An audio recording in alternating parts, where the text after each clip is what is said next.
Do you ever look around your life and see, well, what kind of looks like a graveyard of hobbies?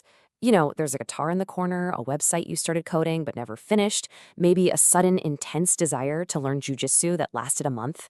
If that sounds familiar, you probably feel this very specific kind of anxiety.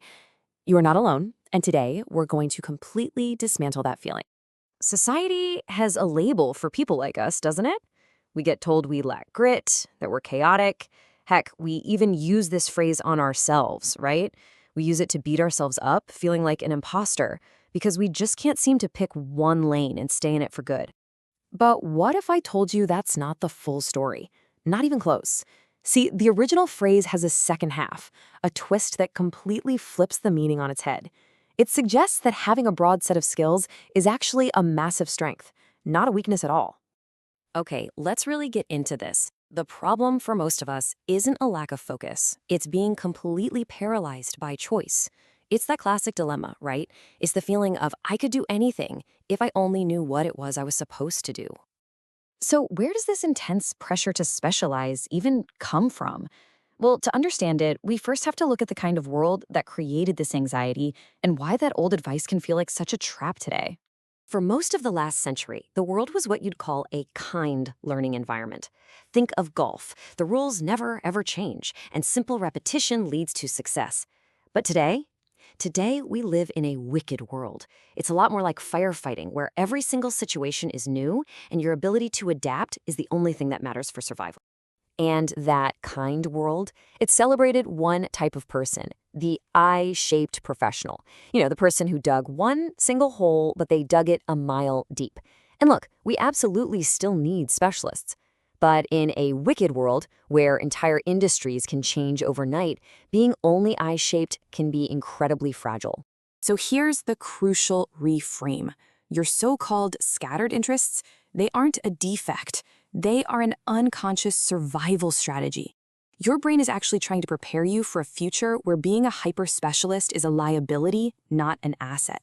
This is all possible because of a cognitive tool you are naturally using all the time. It's called far transfer. So while a specialist uses what's called near transfer to solve very similar problems over and over, you excel at taking a concept from one world and applying it to a totally different one. Just think about it for a second. A biologist who really understands root systems might see a totally new way to organize a company's data infrastructure.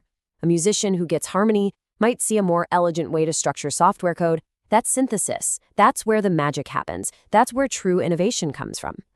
Now, to really embrace this idea, you've got to ditch that old, rickety, I-shaped ideal. So let's build a new mental model, one that actually fits who you are.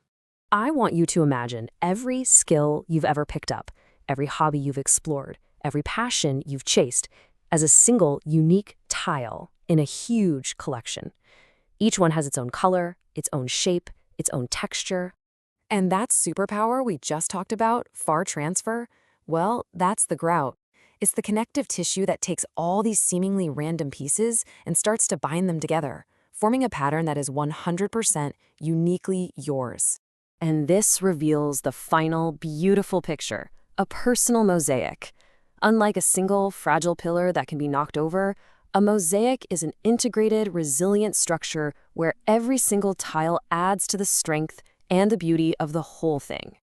So that's the why. It sounds great, right? But how do you actually build this thing without feeling completely overwhelmed and just burning out? Let's move to a clear, actionable framework you can use. It really breaks down into 4 simple steps. We're going to take inventory of what you've got, choose a focus for the short term, build up one area with real intention, and then consciously look for those connections between everything. Okay, first step, audit your tiles. A really great way to do this is with a 4 aspects exercise. Just divide a page into 4 columns: intellectual, creative, physical, and social interests. This gives you a bird's eye view of your life, and it shows you where you're balanced and where you might be, lacking a little something. Next, and this is crucial, you cannot build everything at once. That's just a recipe for burnout. The secret is something called serial mastery. You pick one pillar to focus on for a season of your life. Maybe that's 6 months, maybe it's 18 months. You're not choosing for life, you're just choosing for now. And this brings us to a really controversial but vital idea. To build your mosaic effectively, you have to get good at quitting, but probably not in the way you think. See, there's a huge difference between quitting because something gets hard, that's what we call the dabbler's way, and quitting strategically. A builder's quitting is more like a graduation. It's a conscious choice to move on after you've built a solid foundation in one area, making room for the next tile in your mosaic. All right, let's connect all of this back to the real world. Building your personal mosaic isn't just a feel-good exercise. It's about creating profound security and resilience in your actual life and your career. In evolutionary biology, redundancy is a huge strength. For example, elephants rarely get cancer because they have multiple copies of a cancer-fighting gene. So if one system fails, another one just takes over. Your varied interests? That's your personal redundancy system. So if AI suddenly takes over one of your skills, you don't panic. You pivot. Your chaotic journey hasn't been a waste of time at all. It's been the construction of this amazing, unbreakable safety net that makes you adaptable, not obsolete. So please stop apologizing for your graveyard of hobbies. Those weren't failures. They were semesters in the university of you. The whole point is you were never meant to be just one thing. You were meant to be this complex, beautiful, strong thing. This whole journey is about building a character, and it's a lifelong game. So now, the only question that really matters is, what's the first piece of your own beautiful mosaic that you're going to lay down?